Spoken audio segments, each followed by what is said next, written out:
Bueno, muchas gracias por la invitación, gracias por disfrutar del programa hermoso que compartimos, las canciones, el Salmo 91, bueno, todo fue muy hermoso y damos glorias a Dios por eso. Así que ahora abrimos la palabra y vamos a buscar en ellas verdades que edifiquen nuestras vidas. Hoy quiero hablar de decisiones profundas. La decisión es parte de la arquitectura metodológica que hacemos de nuestras vidas. Si lo llevamos a un plano fino, cada día armamos el día con decisiones. Desde la mañana hasta la noche estamos decidiendo miles de cosas, quizás conscientemente o quizás sin darnos cuenta como un hábito, pero lo estamos haciendo.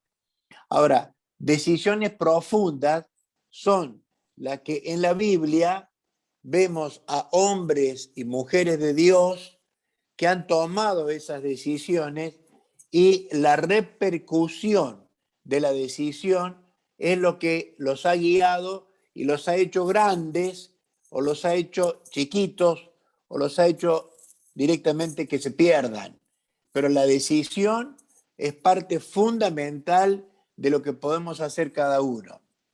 Mira el detalle, hermano. La decisión que tomamos es totalmente libre, no la consecuencia de la decisión. Siempre que decidimos algo, habrá una consecuencia posterior. Esa consecuencia no es libre, va a ir ligada a la decisión que tomamos. La decisión es cada uno toma la suya, pequeñas, medianas y grandes, y eso lo va a formar. Cada uno de nosotros tiene una identidad de acuerdo a decisiones que ha tomado y las ha escogido como un modus operandi de vida, como un estilo de vida, con su profesión, su trabajo, su carrera, su estudio, su oficio, su negocio. Y cada uno de nosotros tiene su propia identidad de acuerdo a lo que ha armado en sus propias decisiones. Hay cosas que no son inherentes a nosotros, pero a la larga forman parte de nuestra identidad. Por ejemplo, no elegimos el papá que tenemos, no elegimos la mamá, no elegimos los hermanos que tenemos, no elegimos el lugar para nacer, no elegimos el momento de nacer, no elegimos estas cosas, pero después empieza una carrera de decisiones que van a formarnos y van a ser parte de la identidad que cada uno tenemos.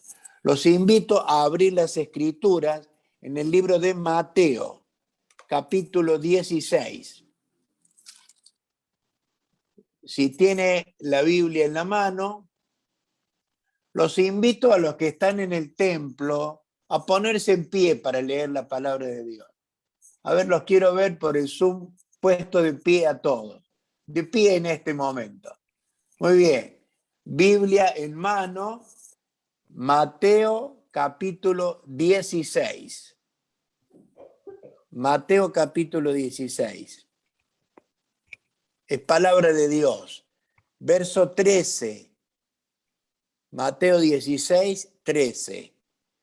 Dice, viniendo Jesús a la región de Cesarea de Filipo, preguntó a sus discípulos diciendo, ¿quién dicen los hombres que es el Hijo del Hombre?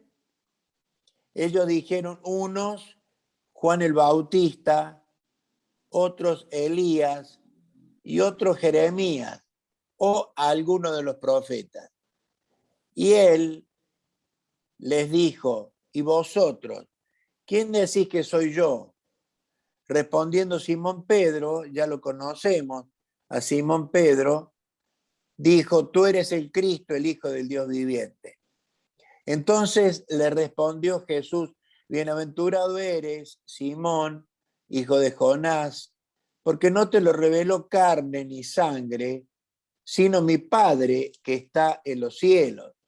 Y yo también te digo que tú eres Pedro, y sobre esta roca, o sea, sobre lo que había dicho Pedro, edificaré mi iglesia, y las puertas del Hades no prevalecerán contra ella. Verso 21.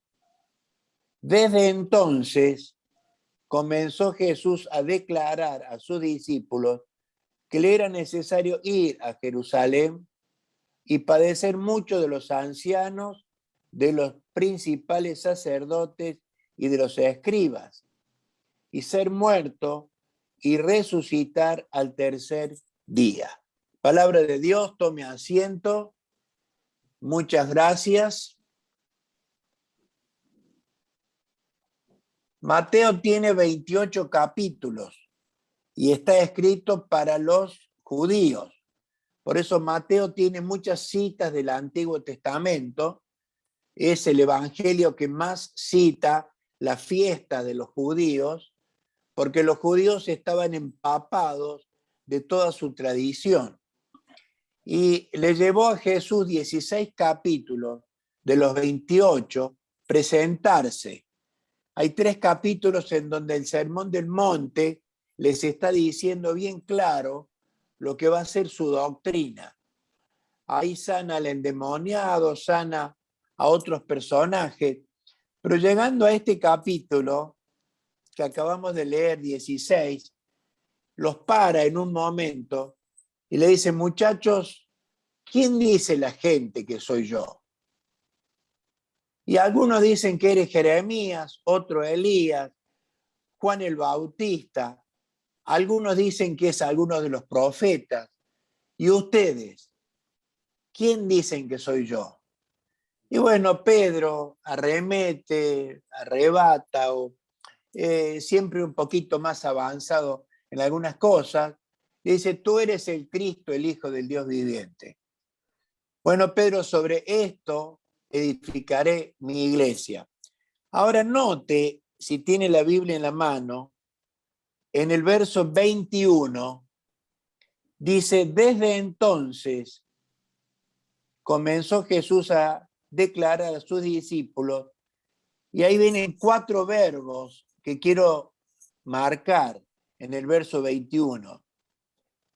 Jesús, que le era necesario ir, ahí va el primer verbo, a Jerusalén y padecer mucho de los ancianos, de los principales sacerdotes, de los escribas, ahí va el tercer verbo, y ser muerto, y el cuarto, resucitar al tercer día. Miren, queridos, me llama la atención en este texto cuando dice desde entonces.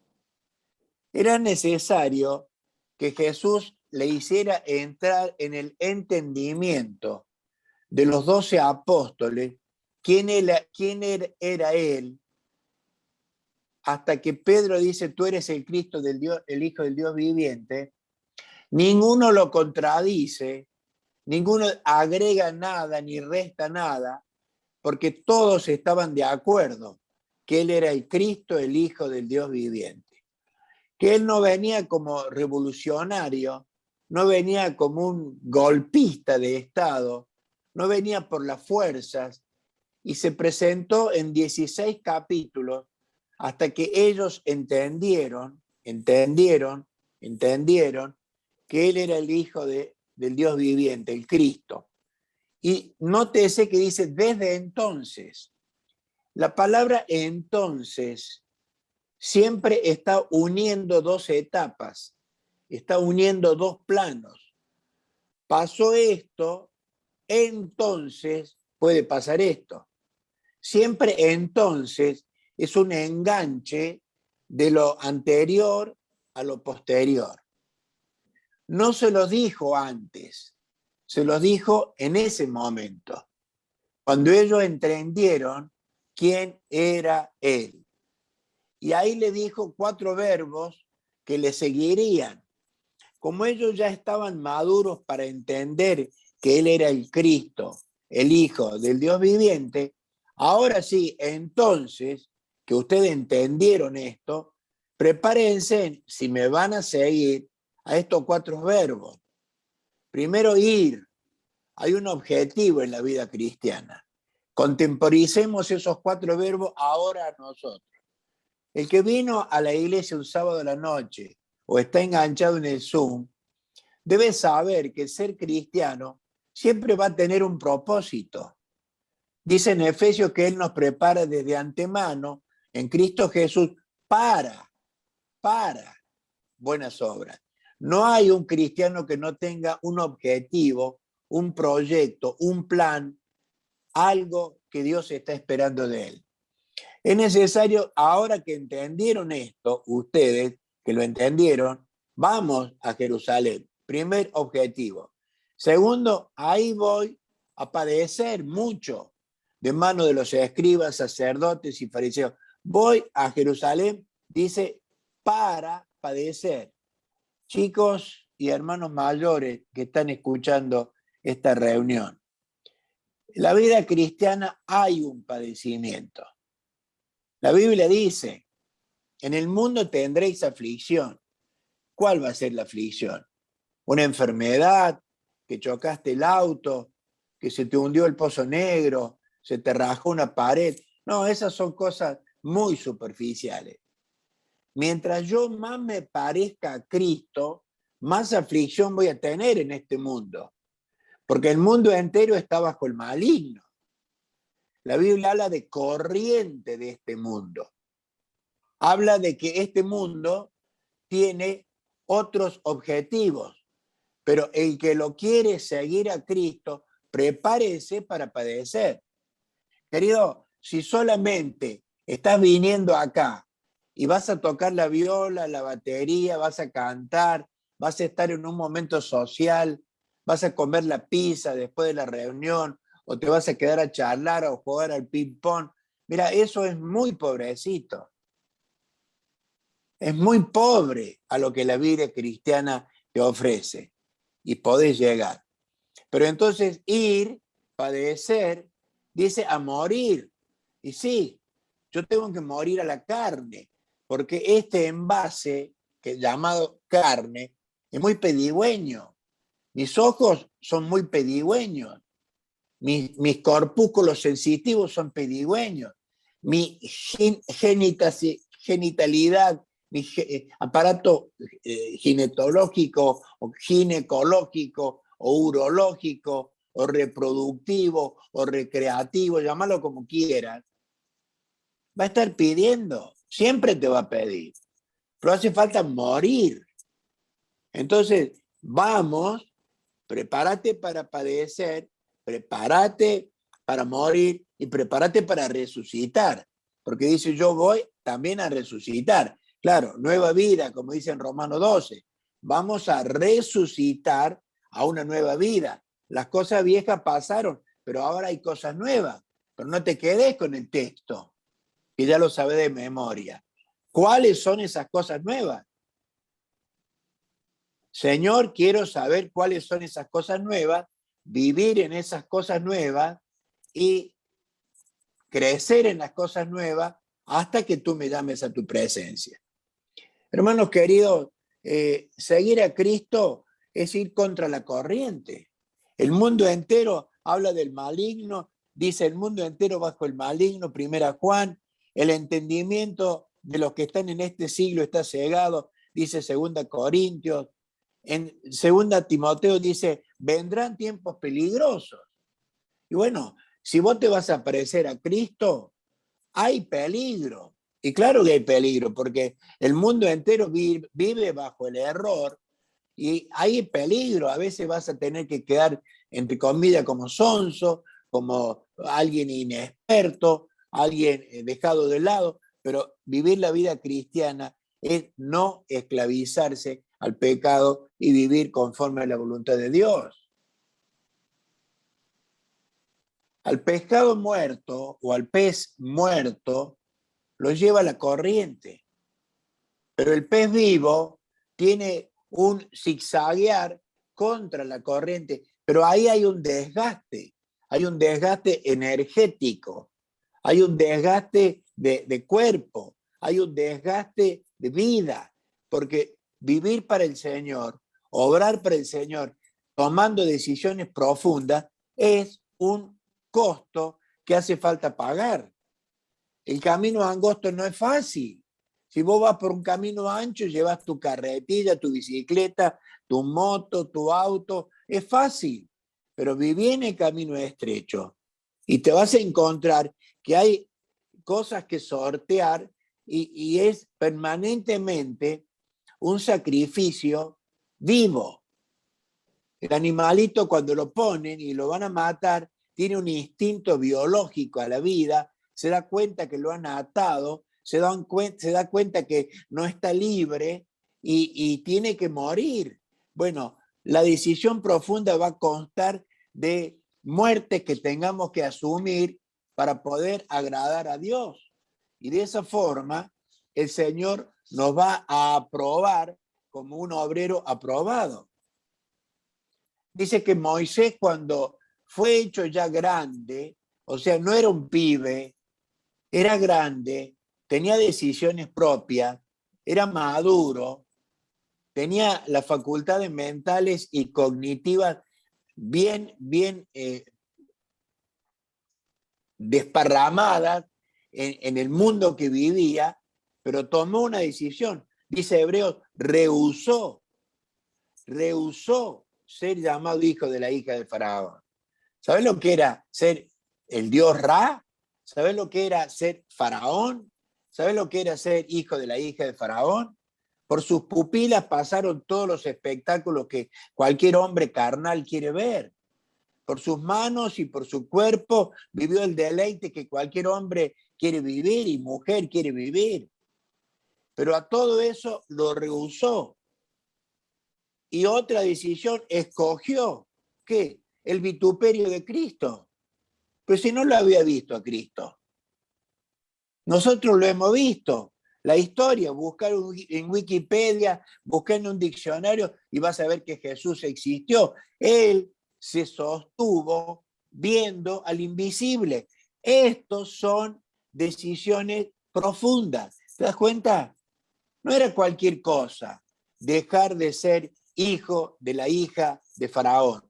Rehusó el vituperio, escogió el vituperio de Cristo, escogiendo esto, pero sosteniéndose viendo al invisible. Yo no me sostengo viendo al invisible, yo tengo esto que me habla del invisible. Y de tapa a tapa sé lo que Dios quiere que sepa de él. La manifestación y expresión que él quiso mostrar, la vemos en Jesús. Jesús fue Dios personificado. Hasta donde Dios quiso mostrarse, en Jesús lo encuentro. Y en su palabra no me sostengo viendo el invisible, me sostengo sabiendo del invisible. Muchas cosas que Moisés no las sabía, pero rehusó. Esto es tomar decisiones profundas. Josué estaba labrando su campo. Escucha, tenía 12 yuntas de bueyes. Cuando el campo era chiquito, se ponía 2 bueyes. Cuando había 12 bueyes, era una cosa tremenda el campo que tenía que arar. Y estaba arando el campo porque tenía muchas semillas y tenía mucho campo. Y era el tiempo de la siembra. Pero pasa Elías y le tira el manto y le cae sobre Eliseo. Y Eliseo dice la palabra de Dios, escucha, te lo voy a leer, dice Eliseo, cuando se le cayó el manto de Elías, Primera Reyes 19:21, escucharlo, se volvió, tomó un par de bueyes, los mató y con el arado de los bueyes coció la carne y la dio al pueblo para que comiese. Después se levantó y fue tras Elías y le servía. Alguno que estaba ahí de la competencia del campo del lado habrá dicho, este tipo se volvió loco. quemó el arado, lo que va a trabajar, mató 2 bueyes, le dio de comer al pueblo, dejó los costales con semillas ahí, las sacas estaban listas, la semilla si no cae en tierra no va a crecer, se le va el tiempo, los días están pasando, se va a quedar sin cosecha, pero Eliseo tomó una decisión profunda. ¿Por qué? Porque le cayó el manto y decidió seguirlo a Elías. Pero note lo que dice, y le servía. Fue a Elías no para hacer una campaña, no para tener una escuela de profeta, no para levantar el hacha de adentro del río. Él no sabía que estas cosas iban a pasar. Decidió seguir al hombre de Dios. Querido hermano, querida hermana, querido jovencito que estás allá, escúchame bien. Hay decisiones que hay que tomar para servir. Hay decisiones que hay que tomar para cambiar de estilo de vida. Él dejó de ser un arador de campo y llenarse los bolsillos de dinero y de ganancia. ¿Para qué? Para servir. ¿Qué le habrá dicho a Elías? Prepárame la cama, calentame el agua, avísale a fulano tal cosa. Le servía. Después vino lo que vino, pero mientras tanto, él tomó una decisión profunda. Chicos jóvenes que los veo ahí y que me dijeron, recién dijeron, una hermosa reunión de jóvenes y cantaron la canción hermosa que cantaron. Si vamos a tomar decisiones profundas, prepárate para lo que viene. Prepárate para lo que Dios te mande. Capacitate para lo que Dios te ordene. Hermanos mayores, todavía podemos servir, ¿eh? Ana tenía 84 años después de su virginidad en Lucas 2 y dice, todos los días hablaba de Jesús, todos los días hablaba de Jesús. Ananías, lo mismo, estaba en el templo hasta que vio a Jesús y era hombre grande. Claro, cuando somos grandes no vamos a ir a jugar al ping-pong, ni vamos a manejar una clase de escuela dominical, ni de preadolescentes, ni de adolescentes, ni de jóvenes, porque ya estamos grandes, tenemos varias décadas encima, pero tenemos cosas para hacer. Ana, la profetisa, hablaba todos los días de Jesús, todos los días, dice, y estaba todos los días en el templo sirviendo. Hay cosas que podemos hacer y estas se hacen con decisiones profundas. Jesús fue en los evangelios uno por uno tomando los discípulos y todos le siguieron. Hoy sus nombres están en la Biblia, son inspiración de miles y de millones a lo largo de estos años. Sus nombres, porque tomaron decisiones profundas. Mateo se levantó del banco del gobierno, donde ganaba un buen dinero y tenía buenas posibilidades de crecer, pero hoy Mateo escribió un evangelio, 28 capítulos tremendos, un hombre de Dios, pero tomó una decisión profunda. Esto no se trata de tomar una decisión, qué pullover me pongo, qué camisa me pongo, qué media o soquete me puse esta mañana. Estamos hablando de cosas profundas. Pablo les escribe a los Gálatas y le dice, vosotros corríais bien. Escuche, ¿quién os estorbó para no obedecer a la verdad? Gálatas no era una ciudad, ¿sabe? Era una región. Galacia era una región de muchas iglesias. Y Pablo le dice, ustedes corrían bien, venían bien encaminados, seguían la doctrina de Jesús, estaban atrás del camino. Pero ¿quién os estorbó para no obedecer a la verdad? Hermanos queridos, siempre va a haber un quién. Es el enemigo de Dios. No dice qué os estorbó. Dice, ¿quién os estorbó? ¿Para qué? Para no obedecer. ¿A qué? A la verdad. Jesús dijo, yo soy la verdad. Ahora, hermana, hermano, busca adentro tuyo el estorbo. Busca adentro tuyo el estorbo. Ojo, la identidad es lo que ven de afuera, la iglesia, la familia, la sociedad. Pero Dios mira adentro la intimidad. ¿Te das cuenta? Por eso Pablo dice, persuadimos a los hombres, mas a Dios le es manifiesto lo que somos. Porque hay algo que persuadimos y somos artesanos en mostrar una identidad. Persuadimos, es una acción persuasiva, es direccional, es voluntaria, es inteligente, es disfrazar lo que está adentro. Y Pablo le dice, persuadimos a los hombres, pero a Dios le manifiesto lo que somos. Entonces, adentro mío y adentro tuyo, hay cosas que no queremos que se sepan. Por eso las disfrazamos. Persuadimos una cosa, pero a Dios le manifiesto lo que somos. ¿Y sabés cuál es ese pero? El estorbo. ¿Quién os estorbó? Busca el estorbo.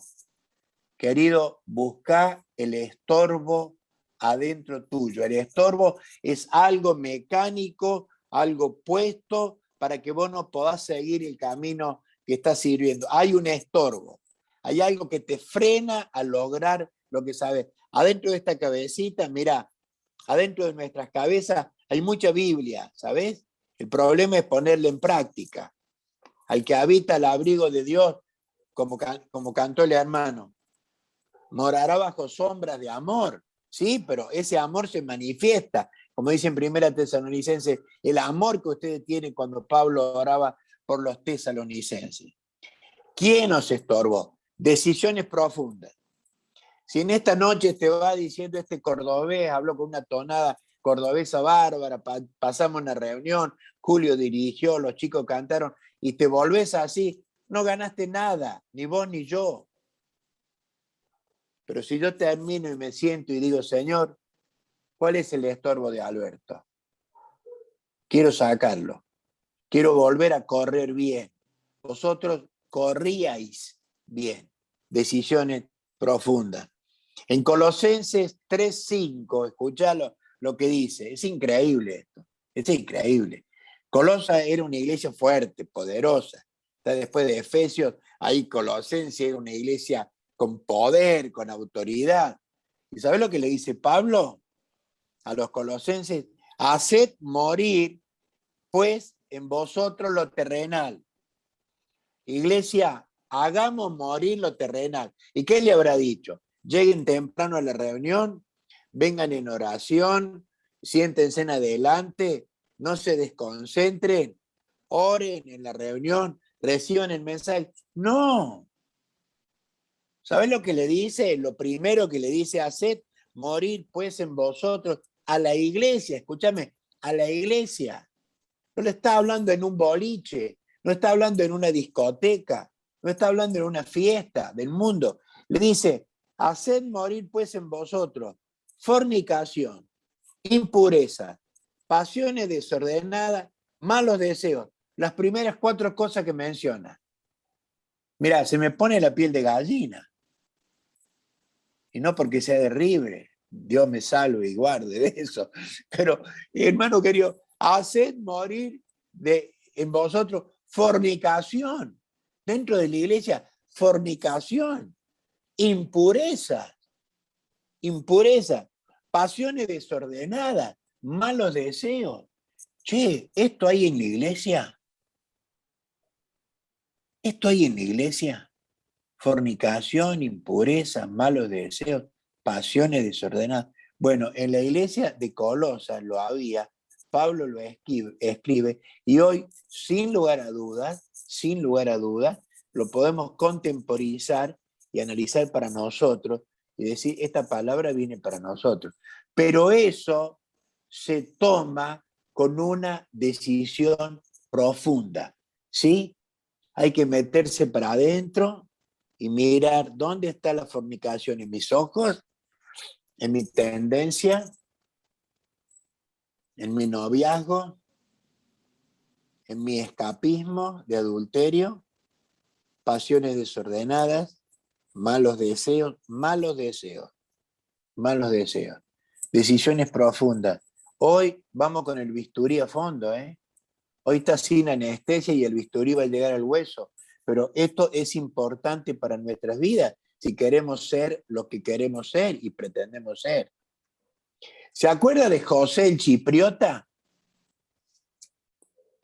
No sé si se va a acordar así, con ese nombre, porque está medio disfrazado. Pero José el Chipriota, escuche, en Hechos capítulo 4, ahí nomás cuando empieza, escucha, dice, entonces José, ahí va, José, a quienes los apóstoles pusieron por sobrenombre Bernabé, y ahí se da cuenta, ¿no? Bernabé, que traducido es hijo de consolación, levita natural de Chipre. Por eso yo te dije José el Chipriota, para desenchufarte un poquito, pero ahora enchufate. José el Chipriota, que le pusieron de nombre Bernabé. Estamos comenzando con Hechos. Escucha, dice, como tenía una heredad, la vendió y trajo el precio y lo puso a los pies de los apóstoles. Trajo el precio y lo puso a los pies de los apóstoles.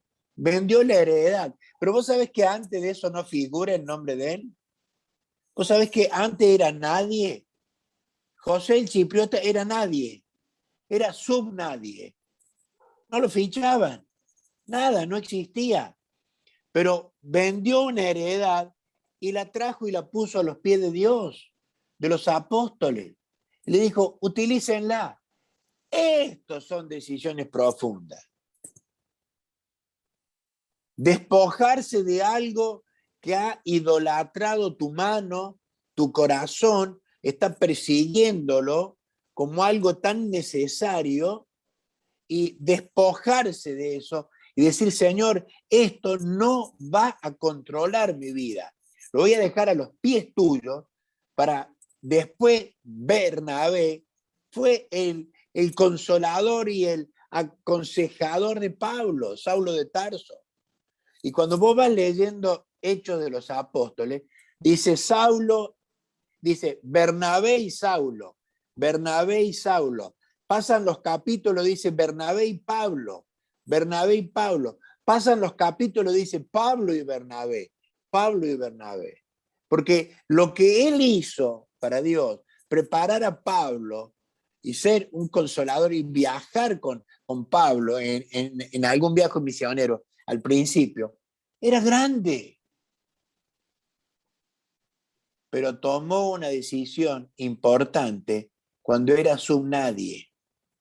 Si te sentís poco en la iglesia, toma decisiones importantes. Si te sentís mediano en la iglesia, toma decisiones importantes.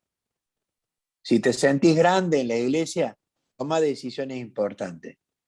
Despojate de algo, abrí tu mano, ponela a los pies del Señor.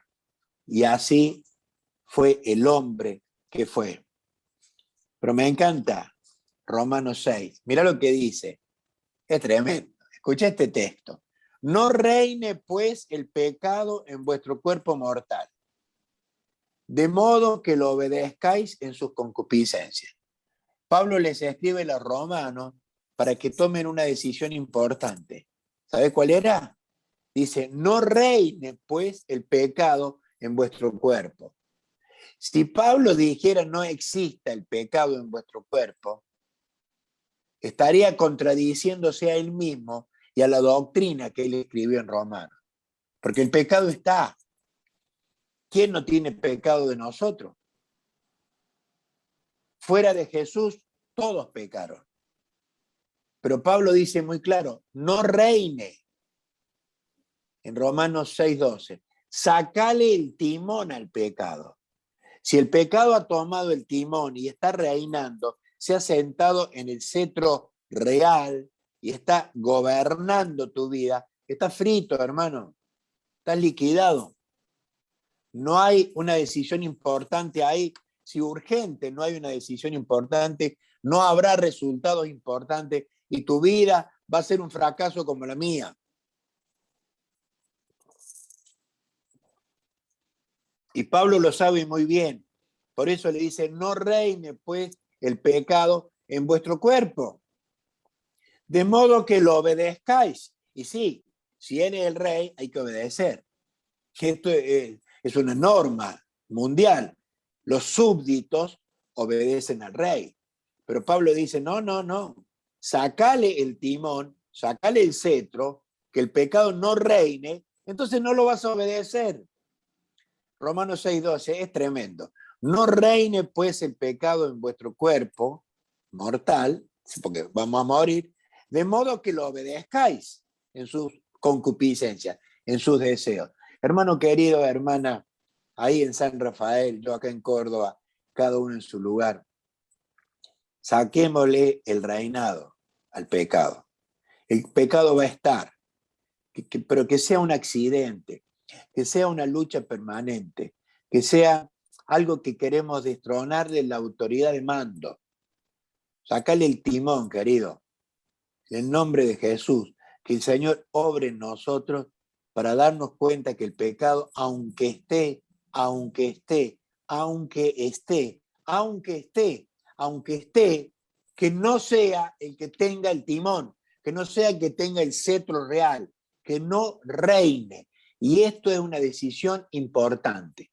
Que vayas a casa y si estás de novio, digas con tu novia con una mano y con un beso y una oración, vamos a quitarle al pecado el reinado.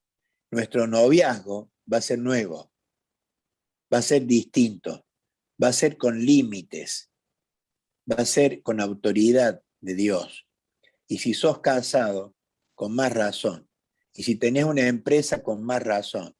Y si sos empleado, con más razón. Y seamos lo que seamos, es momento de decirle, basta, se acabó el reinado, se va de mi vida. Romanos 6:12. En Efesios, Efesios 5:8. Mire, Efesios 5:8 trae 3 frases. Las 2 primeras son doctrina pura. Me encanta porque esto es la esencia de la doctrina cristiana. Efesios 5:8 dice, porque en otro tiempo erais tiniebla. Sí, señor, el mundo está en tiniebla. El que pasa por ahí ahora está en tiniebla. El que pasa delante de la iglesia en su carro, en su auto, es tiniebla. En otros tiempos erais tiniebla. Esto es doctrina pura. Pero la doctrina también dice lo que sigue en el texto.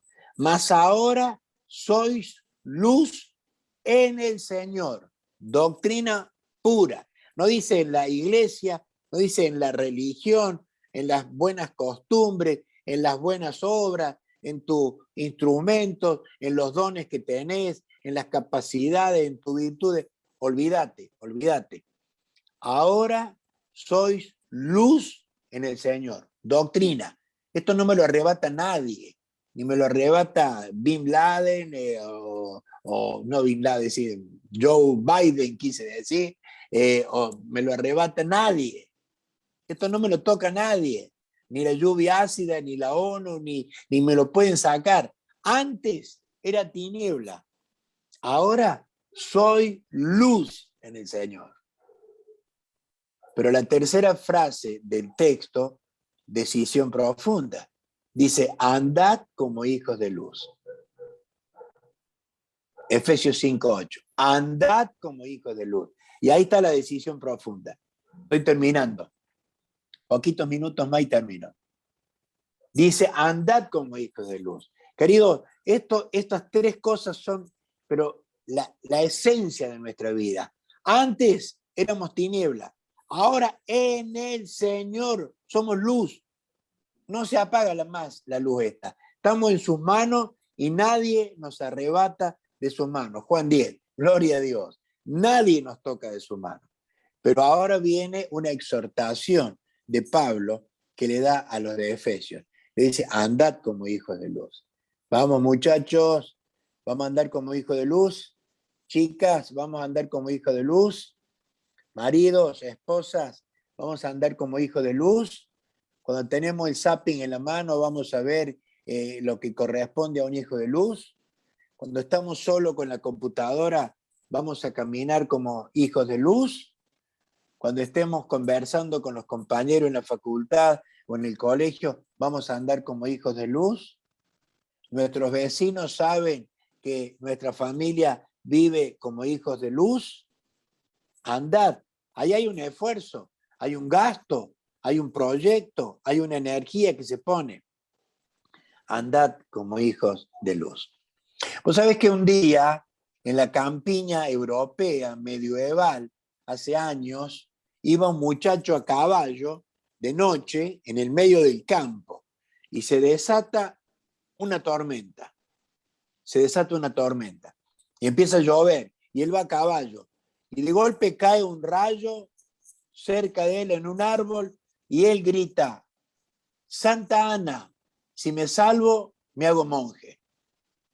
Y pasó, se salvó y tomó una decisión profunda y se hizo monje.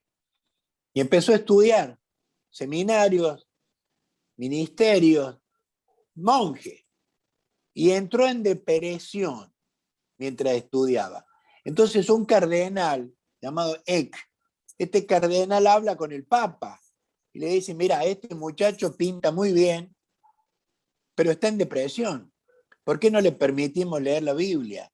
Porque en ese tiempo el Vaticano no permitía leer la Biblia. Entonces le permitieron leer la Biblia. Y este joven tomó la Biblia y empezó a leer la Biblia y llegó a una parte que dice: la salvación no es por obra, es por gracia, para que nadie se gloríe. Y empezó a ver en la Biblia la doctrina de la salvación. Y entonces Martín Lutero, este muchacho, dijo: esto no es cierto, esto no es cierto. Y escribió en alemán 95 tesis. Y lo hizo en alemán para que el pueblo donde él vivía lo viera. Y fue a la catedral de Wittenberg y clavó las 95 tesis en alemán. Y el pueblo vino y empezó a leer y a darse cuenta que el Vaticano no se sujetaba a las escrituras, sino que vivía con la indulgencia en ese tiempo. Pasaban por los pueblos con unas alcancías y la mano arrugada y callosa y barrosa de los trabajadores del campo ponían la monedita adentro y había una frase en latín que decía: mientras la chirola, la moneda cae dentro del ruido del arca y hace ruido, el alma de tu familiar se está liberando del purgatorio y del infierno. Y Martín Lutero se puso loco con esto. Dijo: esto no es cierto, esto no es cierto. Y se rebeló contra el sistema mundial que existía en ese momento, en Alemania. Decisión requete contra profunda. Puso su cabeza, como los cristianos, como él leía en la Biblia, puso su cabeza para la fe que adoptó. Y ahí fue que todo el norte de Europa se contagió de esta protesta que él hizo, y el protestantismo que nace en Alemania, Países Bajos, Bélgica, Holanda, Inglaterra, Irlanda, esos que colonizan a Estados Unidos y llevan ese tipo de doctrina. Estados Unidos tiene en el dólar, dice: nosotros creemos en Dios, en el dólar, que Julio ahí tiene un montón y puede decirte y te lo puede mostrar, pero dice así. Pero en las cortes decían: nosotros creemos en Dios, pero ahora se está alejando. Bueno, ese es otro tema, ¿no? Queridos, decisiones profundas, con toda, perdón por la expresión, un pelagato, un monje, un muchacho de campo que toma una decisión profunda hasta que le llega este libro a la mano. Y cuando este libro empieza a transformar, empieza a inyectar este libro lo guía para que el Espíritu Santo nos dé iluminación del libro, no revelación. La revelación ya se cerró.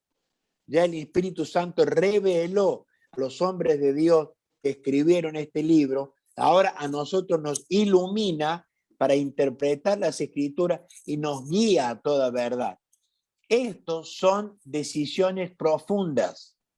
Y en esta hora es necesario que cada uno tome su decisión profunda. Quizás hay personas que no están seguras de la salvación. Pueden estar ahí, a lo mejor tocan un instrumento, a lo mejor van a la reunión, son del grupo de jóvenes, pero todavía no has tenido un encuentro personal con Cristo. Déjame, querida alma preciosa, decirte que si no te encontraste con la cruz y pensás que la iglesia evangélica te va a salvar, la iglesia evangélica todavía en 2000 años no metió una almita chiquita así, no la metió al cielo. La iglesia evangélica no salva un encuentro con la cruz de Cristo.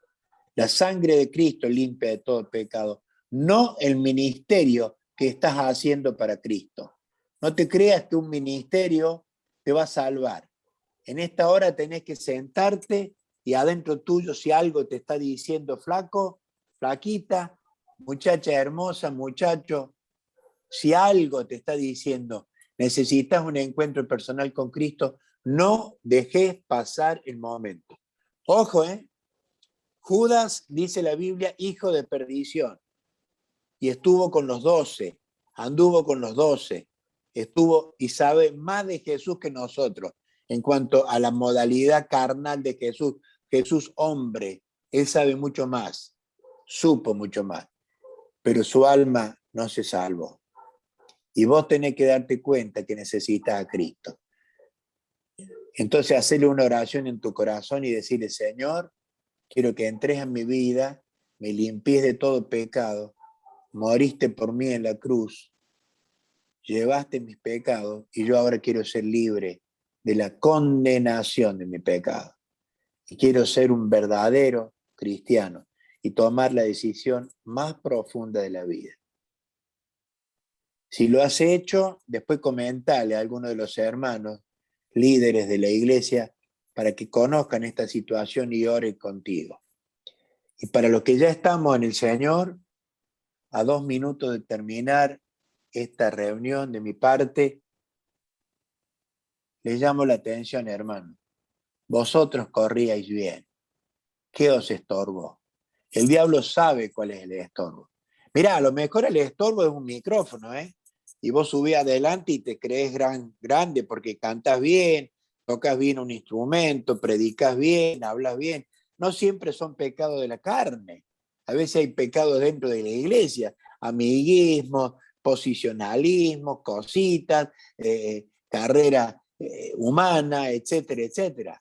Fíjate bien, vosotros corríais bien. Busca el estorbo. Y si alguno, lo voy a decir despacito para que no se escuche mucho, en su vida privada, alguno está teniendo en su intimidad algún pecado que está reinando, el apóstol dice, no reine, pues, el pecado en vuestro cuerpo mortal, que no reine, que el pecado sea un accidente, sea una lucha permanente que tengamos contra él. Y en la trinchera del frente siempre tratemos de obedecer al Señor, seguir al Señor, humillarnos bajo la mano del Señor y crecer en el Señor. Que en esta noche estas palabras y estos textos que hemos tomado calen hondo en nuestro corazón y cuando volvamos a casa, encerrate, apaga el televisor y busca cuál es el cambio que tenés que hacer en tu vida, cuál es el movimiento de timón que tenés que dar en una decisión profunda que te lleve a ser un grande hombre de Dios, una mujer de Dios, un buen padre, un buen hijo, un buen anciano, un buen abuelo, etcétera, etcétera. Que el Señor nos bendiga a todos.